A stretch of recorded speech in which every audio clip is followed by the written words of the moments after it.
Good evening and welcome to the Angry Cast. This is a rant. So here we are back again in GTA Online playing the Transform races so that I can get double money and double points so I can continue to do some stuff in the game without having to get shark cards. Although I'm not really making content for this game, I'm just kind of playing, that whole thing we talked about before. Today, however, I thought, it's been, by the time this video comes out, it'll be almost 3 months since I lost my job. I don't know that anything will have happened yet at the time of the video being put out, but it's it gave me some time to think about it and put things into perspective. And the whole looking for a job process has given me the same anxiety that I had another point in my life. I'm not exactly sure how to reconcile that because it's kind of weird that it's like I had this not PTSD but this overwhelming sense of anxiety that I had before, and I couldn't quite place it until I thought about it. And I'm like, oh my gosh. This is just how I felt when I started to think about going back into the world of dating after a divorce. Now, to give you sort of a primer on all things, everything between me and Bailey's mother are very fine. We are very good friends. We put Bailey first and our own issues aside. But the problem is that you have to sort of, you lose something. You lose a lot. You like my job. That position of being in that marriage was eliminated. It's not like I had, I left it and it was still there. No, it was gone. It was taken out. Now somebody else is there now, but just like, I'm with, someone now, but it's a different thing. It's not the same thing. So that's just to give you a little bit of thing. Nothing untoward and all that. But once things sort of ended and I thought, well, it's been, 10 years. Maybe I should start looking out. Now, of course, approaching 40 at the time, it was kind of hard to remember what it was like. I mean, I would, we were together since I graduated college, so you're talking about a total of like 16 years between my freewheeling college days where I really didn't care about what happened until the point where I'm like, a homeowner with a car payment and mortgage and all these responsibilities and a child. So you're a different person. And it's kind of like when you have a job. You get your first job out of college and you're there for a long time and you've grown with the company and you have this, you're very complacent and you're very comfortable and, things aren't, you have this routine and everything and you're not prepared for things to happen. And when you have to go and when you're thrust back into that realm of uncertainty and singularity or being single, I should say, it's, or not being with something that you were with for a long time, it can be daunting, and you have to brush up on some things. So I started to realize that the concepts of online dating, which I then turned to after I was divorced, and looking for a new job, which I'm doing now, has some of the very similar things that are associated with it. And I thought, wow, that's kind of interesting. Didn't really think about it that much, but let's explore that. So when you're out of a job you've been in for so long that you're very comfortable with, you're not really ready to get back into the swing of things and sell yourself. You haven't had to prove yourself for such quite time. Just like when you're on, the online dating thing. But you want to do better than where you were. You want to trade up, as it were. Not that there's anything wrong with the person you were with, but that ended, and you want to always go forward. You don't want to go backwards. You don't want to do worse. So you want to put yourself into a better position, just like with a job. So you want to put your best self forward in anything like online dating or looking for a job. So I'm going to just give this a general vaguishness, that is a word, to describe the process, and you can see the parallels between the two of them. So let's say you go to a website where these kind of things take place and you create a profile. Put a nice picture of yourself up, dressed up, so you look very, dapper or whatever, and you maybe embellish a little bit of the details. You're not nothing lying, but give them a better sense of who you are in a very good light. So then once you've got that done, then you want to start looking at these opportunities. So you see what's out there. So you want to create a very narrow filter because you have standards that you want to hold up to. You want to go forward, remember? So you really narrow down. You get picky because you can. Because why shouldn't you? You want to have the best for yourself, and you want to put yourself into the best situation. So you really narrow down those opportunities, and then you find a few that are out there when you get your search results. Now, the first one you look at is a very prominent, very looks really, I mean, basically you're out of your league going there and contacting these people. You know, they're looking for a lot of things that you may or may not fill. Now, you could probably be that person that they want, but it's not exactly the perfect fit. But you never know. They might have been out there for a while looking for someone to fill that role, and you may be able to talk them into it. Not bribe them or blackmail them. No, of course not. I'm kidding. Just it's a joke. But you definitely think that you could maybe persuade them to give you a chance, even though that you are exactly what they're looking for. Now, the next one you look at, it's perfect. It's everything about it is just screams, where have you been all my life? Everything, it ticks all the boxes on the list. Perfect location, the amount of experience they're looking for, the amount of everything that it screams you. It is definitely you. So you're like, oh, I can't believe this is a perfect match. And then you see a third one that's looks kind of attractive. It's a little bit shady looking. Not exactly sure of all those details. Don't really know if you really want to entertain the idea. It could be dangerous. So you quickly contact the first two, because why not? Because you should. And the third one you sort of like just brush aside and say, well, let's just keep that one out there just in case. So the next week, you get a response from the out of your league one. And they want to talk, and you do some talking, and you sort of put yourself out there, and you say, this is what I could do this with, and they say, well, hey, I'm kind of looking for this, and can you be that kind of, well, and then you start to sort of find ways to answer the question truthfully without really saying that you are lying through your ass. And you have a meeting with them, and things go, you think they're going great, but there's really no follow-up, and you really don't hear anything for a long time. So you kind of like think, well, you had your chance and it just didn't. Now the second opportunity, the perfect one, the complete match, you don't hear back from them. They're still out there looking. They haven't got back to you, and in fact, you can tell that they've maybe read your message, but they really haven't gotten back to you yet. You don't understand what's going on with them, because I can't understand why they would never want to be involved with you. We're perfect. We've got the perfect match. Everything about us is a perfect match. And the third one's still out there, and you're kind of like, no, let's just wait. Let's just wait and see what happens. So now the third week goes by. Out of your league match is still out there. In fact, now, even though they passed on you, you finally got a hard pass from them.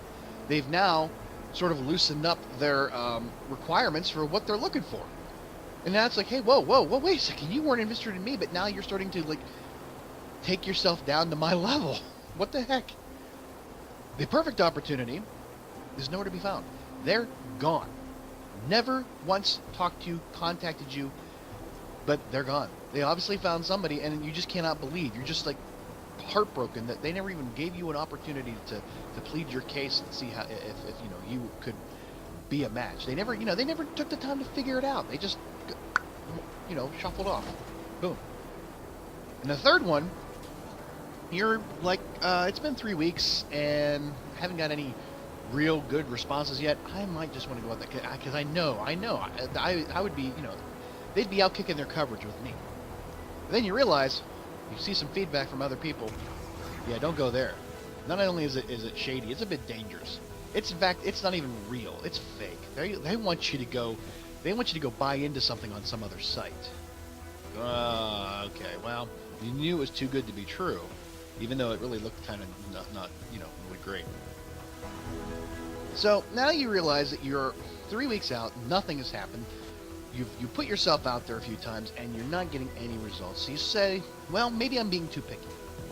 Maybe I should loosen up those filters a little bit, and maybe expand the pool a little bit. So now you're willing to travel a little bit further. You're willing to expect less in return. You're just hedging your bets, kind of, and it does expand the pool, but really not any one of them are really that great of opportunity. I mean, you just really don't find yourself very confident with what's out there, and you really start to panic, and before you know it, you're looking at the local bars. anything. I'm generalizing that last part. Yeah, I was at one time a bartender, so that wouldn't be me being a bartender wouldn't be beneath me. But no, and here's the thing: the whole idea of online dating to me was, I went through a bit of a midlife crisis at that point. I had been in a relationship for 16 years, out of college to almost the age of 40, so I was pretty much set in my ways. And coming out of that and going into something else, it was like, there's a comfort level you are used to. And I actually maybe had found that with somebody that I had known for a long time, but it didn't work out. I was coined the relationship guy, which I took as an insult. She said, not an insult, it's just, you're that guy, you have to be in a relationship. Like, whoa, whoa, whoa, whoa, whoa. I don't have to be in a relationship. Maybe I want to be in a relationship, but I don't have to be in a relationship. But she was, free-spirited, older than me, and had certain things. And the more, the more you felt it was like that perfect match. And the more you thought about it, the more it was perfect to you. There was not, made your heart pound a little bit. And then you find out after the fact that, like, oh, what was I thinking? Really, maybe not that perfect of an idea after all. In fact, there was a lot of flaws that you overlooked just because you felt that it was something that you should have been a part of. And you find out later that you're kind of glad you did. And so that's when I sort of figured that, well, that's not going to work. I'm no longer involved anymore. I can just do what I want.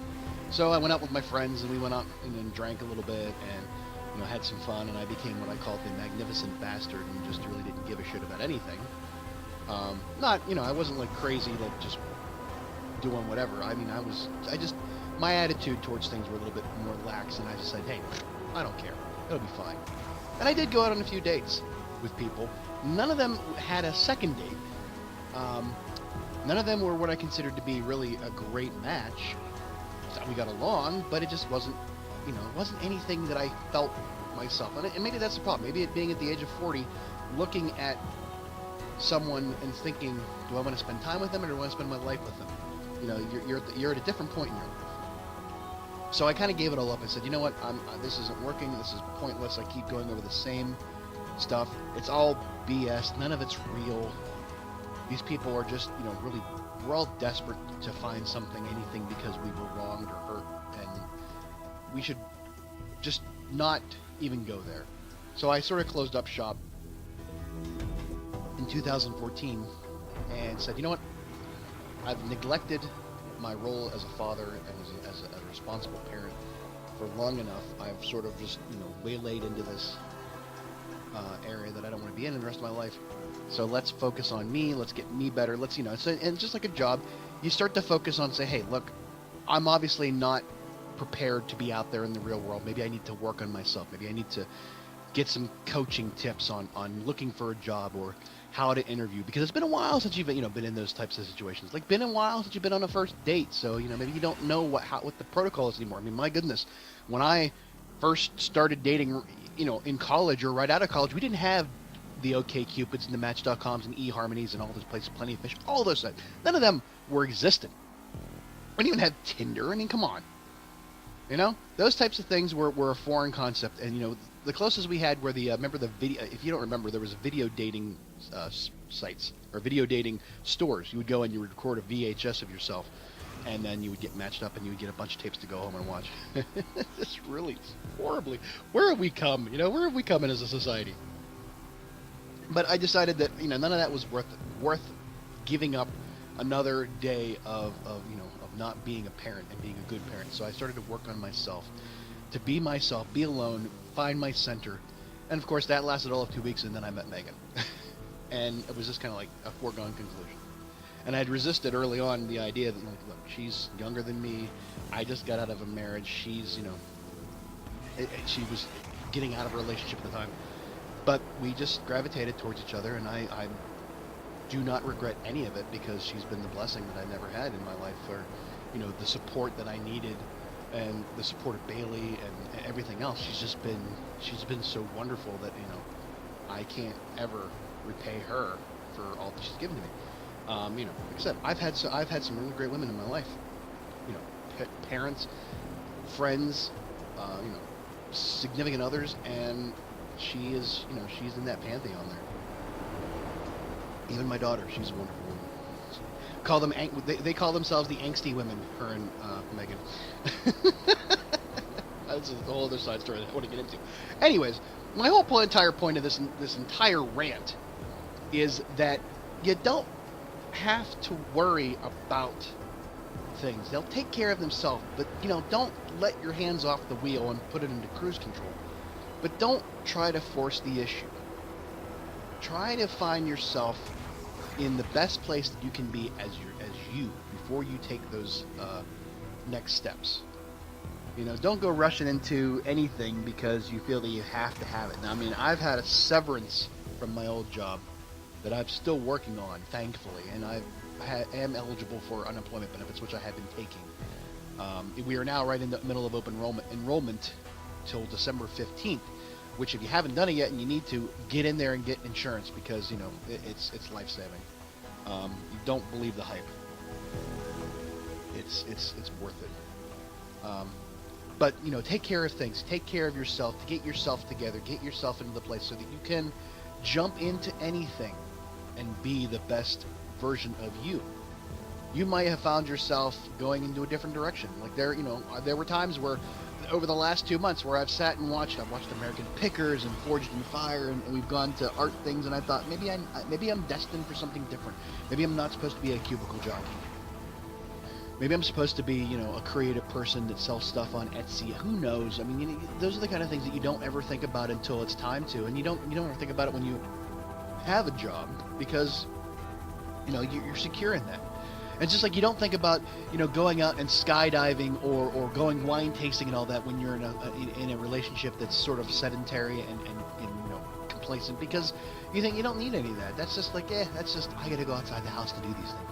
But when you get into the situation where you have to sort of rely on yourself, and you start to remember who you were, maybe you are that creative person that gave up that lifestyle to get a secure, stable position to pay the bills, just like, or anything else. And you can relate that to either jobs or relationships. Maybe you became that person because you thought that's what you were supposed to do with life. And then when you lose it, and you get that wake-up call that says, now's my opportunity to maybe take and run in a different direction. And maybe that is the best thing for me.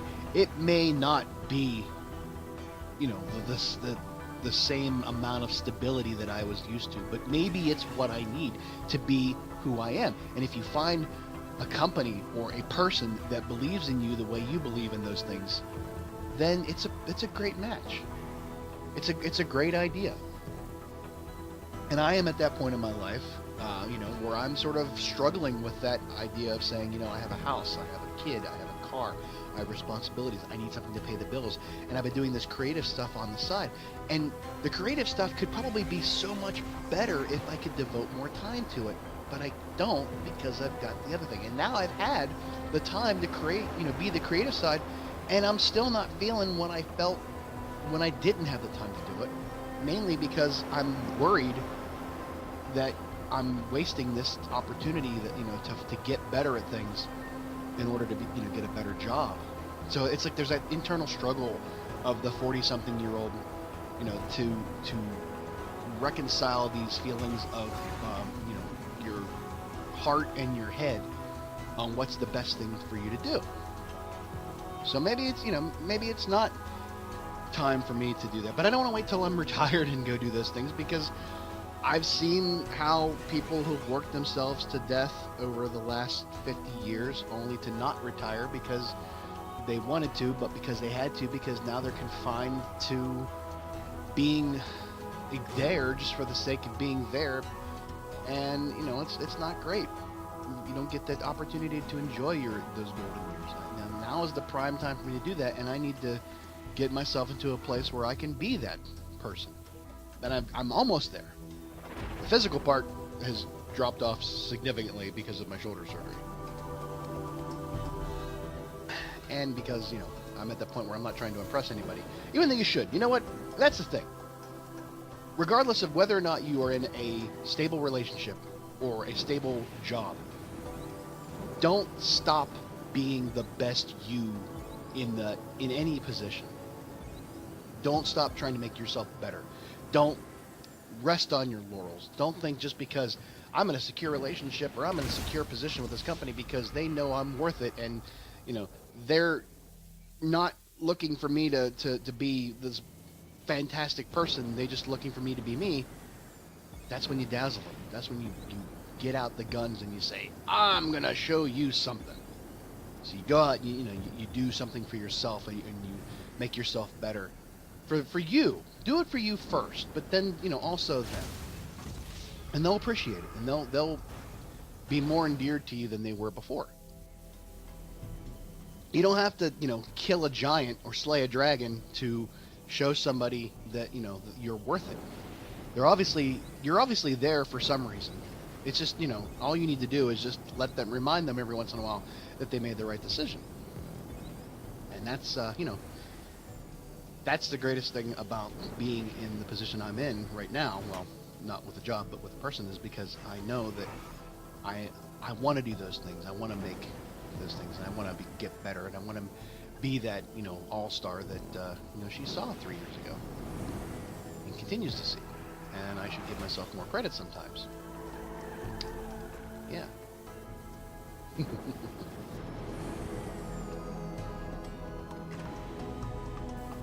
And there's lots of other ways to reinvent yourself in terms of who you are and what you do as far as a job. I mean, I have started out, I worked as a paper boy. My first job was a paper boy, when I was young. I rode around and delivered papers off my bike.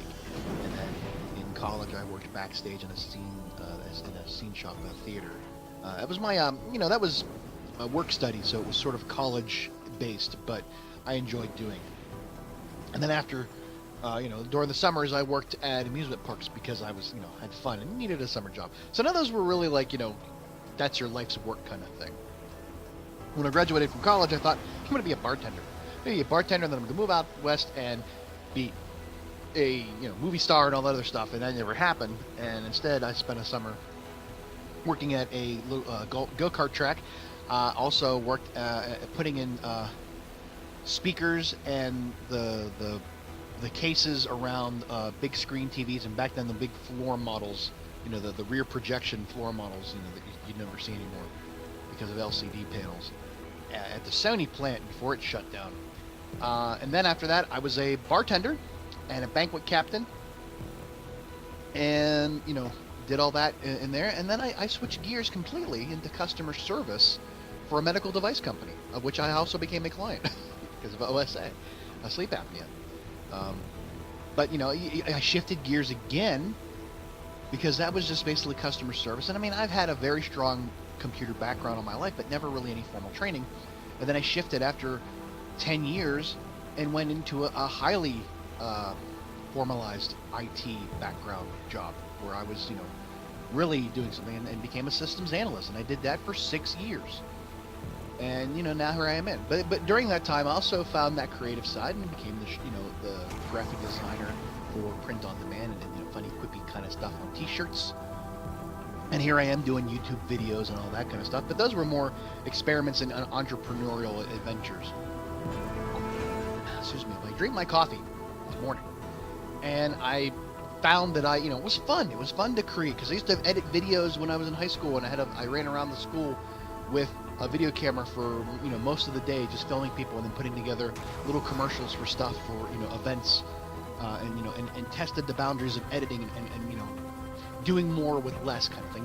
Which is what I do now with the YouTube stuff, and how I edit videos on a out of the box Windows live movie maker program, and I spent $30 some on Fraps, or I've got the PS4 out of the box recording software that's there. You can just transfer the clips over and edit it from there. And I use paint.net, and my footprint, my economical footprint on the actual materials to make stuff is very small. But the only problem is that my return of investment is very, very much smaller, because I've only ever been paid once by YouTube. But I thought about maybe branching into other things. I thought about maybe instead of just doing straight up video game videos that are sort of like nickel and dime a dozen out there, maybe do other things. I've learned to become a self-sufficient bachelor somewhat, and feed myself with a crock pot. Maybe there's a bunch of people out there that would love to have ideas on how to maybe feed themselves and what they can do. I mean, last night I made a pork roast, a pork tenderloin and sauerkraut with dumplings, all in the crock pot. Very simple, very easy, those kind of things. Step by step. It's not my drunk kitchen, but it might be, bachelors in the kitchen. Who knows? Who knows? There's all kinds of opportunities out there. The whole Serenity Scapes of doing this, ambient background sort of thing was an idea of maybe how to make content, see what works. But again, these are all just little experiments that I do just in case, because the video game stuff just is there, but I need to do something more. Maybe I can do videos, and I've talked about it before, maybe I can do videos on how to, do graphic design stuff. I have a couple in the can, and I haven't put out there yet because they're kind of like further down the road. I want to go in sort of a succession of a tutorial on how to be a print-on-demand graphic designer and sell T-shirts with your designs on them. Maybe that whole thing. Maybe there's money in that. Maybe there's views and content and ad revenue in explaining the process to people. Who knows? These are all things that I think about at 3 o'clock when the power goes out. That's an old Carlin bit. I'm not a comedian by any means. But these are the things that I think about constantly. I have this platform. There's all kinds of things I'd love to do. I'd love to go out there and build things and repurpose things and have cool stuff. I mean, the online, the tabletop gaming community is growing every day. And with the technology we have out there now, there's so many more things we can do. And I never really got into it, and maybe I missed that boat. But if I was a carpenter, I'd build tables and gaming tables and stuff with the technology and carpentry infused to each other. Those are the kind of things I think about at 3 a.m. when the lights go off. I don't know, I'm spinning my wheels because I needed to fill some time. So I started talking about that. Now, the other thing I do want to talk about is maybe it's possible for you to help me get to that point. Maybe those types of things are something you want to see, and maybe you want to, see me do a video on how to do some design stuff. I mean, let me know those things, and maybe I'll spin it around, because I have what's called a Patreon account. I know we've been done. It's like, this is like the break in the programming for the sponsors. Get yourself a tote bag for making a donation. Your donation helped keep us going. It's like NPR or QED all over again. But that's the point. Is that we us content creators are business people. We also have a job. This is our job sometimes, and right now this is my job. And we do rely on people to help us out, because the ad revenue we get from YouTube, especially with the adpocalypse, oddly enough, because of this video is part of it. It's GTA Online. We're not getting what we should get, and we put a lot of effort into those videos. It takes 2 or 3 hours to record, maybe 4 or 5 to edit, and then put everything together, and you put it up there, and then we get dinged by YouTube, and the first so many views that are the biggest views we'll ever have won't count because of the adpocalypse. So we do stuff like have a Patreon page like I have. And I'm not asking you to go out there and spend money on me. I'm not advocating that, because I am the biggest person that says, and I've said it before, that I don't want you spending real life money on in-game things or spending real life money on me. You have to sit through ads before or after the videos for me as it is. But if you feel that there is if you want to help keep me going, or push me to the next level, bettering myself kind of idea, show me that's how you want me to do it, by leaving me a tip through the Patreon, and you get you'll get a shout out in the game, or your channel will get some free advertising, well, for $1. You can get stickers, you can get T-shirts. I'll name a dweller after you. All those things, all the rewards are there on the Patreon, and it's always linked in the description, because that's the thing, and also linked in the description is how to just do it as a one-time. And Patreon, the biggest thing I don't understand about Patreon is how people can just give you a shirt for spending $10 to $20 a month on them. Like, my goodness, like, I understand patronage to you, but you got to do something a little bit more worth than that. So I'm just saying, hey, here's how to become a one-time donator. Donate the money, I give you something. It's you bought something basically, and you're helping me out. So those are the kind of things that I find that are a little bit more palatable than just becoming, just throwing money at me for no reason. Because it could all, you could be like a snake oil salesman, come into town, sell us, sell my tonic, make it rain, kick your money, and then leave, and then never be seen again, and then go to the next town and do the same thing over again. I don't want to do that. I want to be around for a while.